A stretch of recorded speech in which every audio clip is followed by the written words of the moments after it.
Karena kami bagaimana menafsirkan, ya, mencoba tahu. Kata menafsir itu membuka, membongkar hal-hal rohani kepada mereka yang mempunyai roh.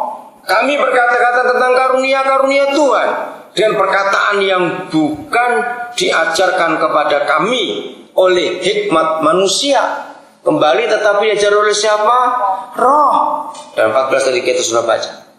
Jadi mulai hari ini saudara, Roh Kudus itu pribadi yang luar biasa, pribadi yang sangat hebat dalam hidup. Percayalah untuk itu. Dengarkan dia menuntun kita untuk apa saja. Kita akan kagum nanti mengikuti dia. Sangat indah dan itu sungguh menyenangkan. Ayat yang terakhir, bagaimana Roh Kudus ini? Yohanes 14 ayat 26. Dari tadi kita sudah menemukan segala sesuatu. Ya, masih ingat tadi 1 Korintus 2:10, roh itu menyelidiki berapa hal? Segala sesuatu. Silakan dibaca. Tetapi penghibur yaitu Roh Kudus, yang akan diutus oleh Bapa dalam namaku, dialah yang akan mengajarkan segala sesuatu kepadamu dan akan mengingatkan kamu akan semua yang telah kukatakan. Dua fungsi yang hebat di ayat ini. Pertama, saya belajar berapa tahun yang lalu. Disebut siapa penghibur? Roh Kudus itu namanya penghibur, P-nya besar. Berarti ini nama. Nah, sebetulnya kalau penghibur itu kerjaannya apa? Menghibur. Tapi mengapa dia mengajar? Tetapi penghibur itu, yaitu Roh Kudus yang diutus oleh Bapa dalam namaku, apabila datang dia akan mengajar. Di kota-kota besar, saya berkata kepada banyak orang tua, mama tidak boleh ngajar anaknya malah bodoh. Kenapa? Hampir semua mama kalau ngajar anak pasti bentak-bentak. Iya tidak? Anak dibentak itu malah gak bisa pintar, langsung buntu pikirannya. Kamu jangan bentak-bentak. Ini luar biasa. Justru mengajar yang benar itu menghibur anak. Kalau anak dihibur, senang belajar. Nah, satu kali ini saudara kita di Jakarta, namanya Timothy. Waktu dia dengar saya ngajar ayat ini, dia pulang praktek. Karena selama ini anaknya nggak pintar-pintar, karena istri kalau ngajar tuh mentah-mentah. Setelah dia pengajar ini, dia ngambil teori. Tapi saya belajar juga dari orang ini nama Timothy. Jadi sejak itu, Pak, saya ngajar anak saya itu pakai kata Batman. Batman terbang mengambil 5 telur. Dicuri 2 oleh Robin, tinggal berapa telurnya? 3. Langsung ngerti dong. Pakai cara itu. Karena anak senang Spiderman. Pakai cara Spiderman. Oh, hebat juga. Jadi mengajar itu harus menghibur. Supaya anak gak bodoh, jangan dibentak-bentak, gak akan ngerti malah. Pakai bukulan, wah langsung buntu sudah gak tahu apa-apa. Luar biasa. Nah, itu cara pengajaran luar biasa, menghibur, menyenangkan anak, dibuat senang akan belajar. Saudara, sejarah taman kanak-kanak justru ada dari Alkitab. Kenapa sampai taman kanak-kanak harus namanya Jerman, kindergarten?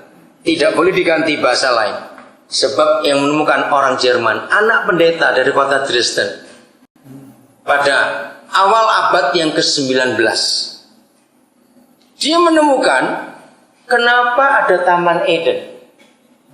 Nah, dari Taman Eden itu lahirlah kinder, artinya anak-anak, garten itu taman. Ternyata papa sejak awal dunia itu sekolah itu di kebun, di taman, nggak pakai tutup, nggak ada ruang kelas. Yang itu dibuat oleh Tuhan Yesus. Maka itu kenapa Tuhan juga pernah pakai ruang kelas, nyewa juga tidak, apalagi bangun. Luar biasa di alam. Luar biasa sekolah itu. Jadi begini, Strobel pertama menemukan itu, anak-anak diajak bermain di kebun, di taman, itu belajar semua, biologi iya, mengenal fauna flora iya, matematika iya, belajar tentang lingkungan iya. Jadi dia ngajari anak-anak kita ambil daun-daun kering ini, 2 daun diambil ditambah 1 daun jadi berapa? 3. Kelihatan di situ. Dan daun-daun jangan dibuang. Kita tumpuk, kita simpan jadi pupuk untuk tanah ini. Ambil buah, 1 ditambah buah 1 ada berapa? Terus begitu. Bijinya kita tanam lagi. Maka itu kindergarten usia nggak bisa sekolah. Hebat sekali. Dan dunia memakai itu sampai hari ini. Itu ada di Alkitab. Jadi mengajar anak nggak bisa dibentak. Buat senang dulu mereka. Buat senang dulu. Ada satu guru baru tiba di Nabire, namanya Pak Mardi dan Johannes Buramila. Mereka itu heran. Lihat anak-anak Papua ini, lihat apa saja jadi bola. Batu ditendang, gelas aqua bekas ditendang. Semua itu kalau pagi itu berangkat apa sih ditendangin? Karena jadi bola. Nggak tahu itu kenapa bisa begitu anak-anak itu. Heran, padahal dari kecil belum nggak tentu mereka nonton TV juga, tapi langsung nendang. Buat bola apa saja. Tadi saya nunggu pesawat di Enarotali, kantong kresek yang kecil-kecil itu diikat kosong toh, dibuat bola juga. Ditendangi, pikir hebat anak-anak ini. Nah kita semuakan ide untuk mereka. Bagaimana mereka belajar dengan cara itu, minta hikmat Roh Kudus. Nah lihat Roh Kudus ini menurut ayat 26 Yohanes 14 mengajar tentang berapa hal? Segala sesuatu. Jadi seharusnya orang-orang penuh Roh Kudus gak ada orang bodoh. Karena Roh Kudus mengajar segala sesuatu. Berarti Roh Kudus ngerti bumbu dapur tidak? Nah, Pak Sin tahu segala sesuatu kok. Dia ngerti kimia? Tahu. Dia ngerti mode? Tahu. Semuanya. Iya. Dia ngerti semuanya. Itu luar biasa Roh Kudus. Begitu belajar bergantung kepada Dia dalam segala hal. Oke. Yang terakhir kir, betul. Keluaran pasal 31. Kita belajar ini orang-orang hebat karena Roh Kudus. Ayat 2. Lihat, telah kutunjuk. Berarti kalau Papa tunjuk berarti dia pilih. Betul? Dia pilih. Lihat telah kutunjuk Bezaleel bin Uri bin Hur dari suku Yehuda. Dan telah kupenuhi. Dengarkan ini. Telah kupenuhi dengan roh apa? Roh Tuhan. 1. Kedua dengan apa? Kalian. 3 dengan apa? Pengertian. 4 dengan apa? Pengetahuan. Bayangkan. Kalau ada kata telah kutunjuk dan telah kupenuhi dengan 4 roh yang hebat ini, berarti sebetulnya Bezaleel itu pernah sekolah atau tidak? Nah, ini yang luar biasa. Yang nggak sekolah tapi dipenuhi oleh Roh Kudus itu bisa pandai. Apalagi tambah sekolah, harusnya lebih luar biasa. Seharusnya anak-anak Tuhan di dunia ini harus jadi orang-orang hebat. Lihat ayat. Dipenuhi dengan roh Tuhan, dipenuhi dengan keahlian, pengertian, pengetahuan dalam segala macam pekerjaan untuk membuat berbagai rancangan supaya dikerjakan dari emas, perak, dan tembaga, untuk mengasah batu permata supaya ditata, untuk mengukir kayu, hebat, dan untuk bekerja dalam segala macam pekerjaan. Amin kan ini? Amin. Seharusnya nggak ada orang Kristen bodoh di dunia ini. Amin.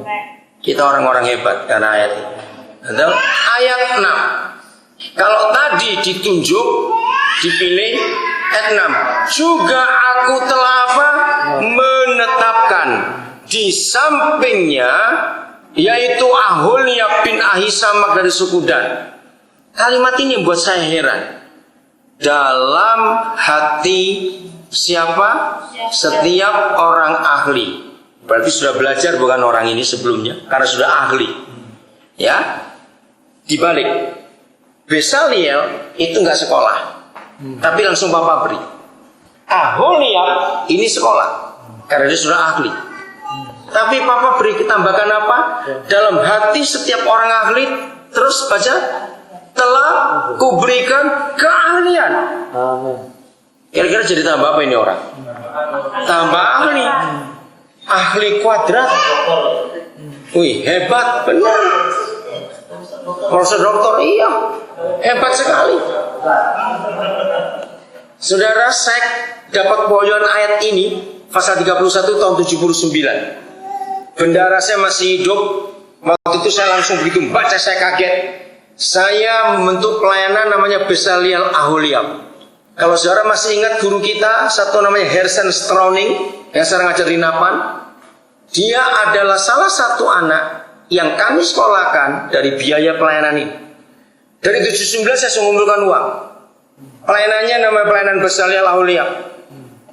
Hebat sekali Tuhan tunjukkan pewahyuan itu. Saya mengumpulkan uang. Bendara saya namanya Samuel Faraknimela. Dia masih ada di Jakarta sampai hari ini. Dia ngurusi keuangan itu, dikirim kemana-mana. Karena saya ingin ada orang-orang pintar di Indonesia, ada orang-orang yang takut akan Tuhan. Oke, saya lanjutkan. Diberi keahlian. Haruslah mereka membuat segala apa yang telah kuperintahkan kepadamu. Dan seterusnya saya nggak usah baca. Jadi itu bangunan yang hebat sekali. Kemah Musa itu. Jadi mulai hari ini jangan kecil hati yang SD aja nggak lulus. Amin. Karena Roh Kudus. Maka itu jangan kecil hati. Tidak. Maka itu ada Roh Kudus dalam hidup kita luar biasa. Amin. Jadi yang sudah sekolah akan makin ahli. Yang nggak sekolah dibuat ahli. Dilatih tiap hari jadi lebih ahli. Amin. Oh, luar biasa.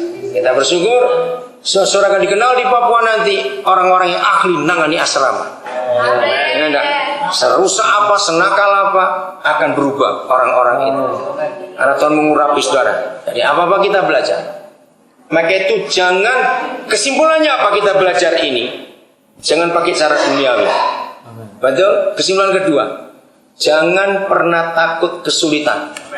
Jangan pernah takut masalah. Karena lewat semua itu kita dibuat jadi pintar oleh Tuhan. Roh Kudus memberkati, membawa kita asal dengarkan Dia dan taati. Tuhan memberkati. Puji Tuhan.